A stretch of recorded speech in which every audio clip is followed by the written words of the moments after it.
Just Eat Login Sign In Just Eat app. If you want to log in or sign in to your Just Eat app, it is very simple to do so.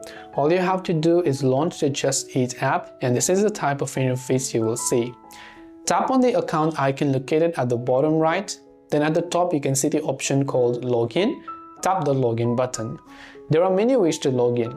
You can log in using your Facebook account, your Google account, or your email and password manually.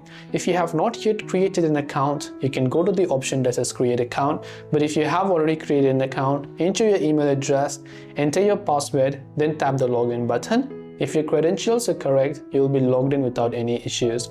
If you sometimes forget your password, you can tap on the option that says Forgotten your password as well. Now, in case you have linked with your Google or Facebook account, you can tap on Continue with Google and simply select your respective account from there, and then you will be able to log into Just Eat. I hope that this video helped you out. If you have got any further questions, feel free to leave them down below. Thanks for watching till the very end of this tutorial, and see you soon as always in the next video.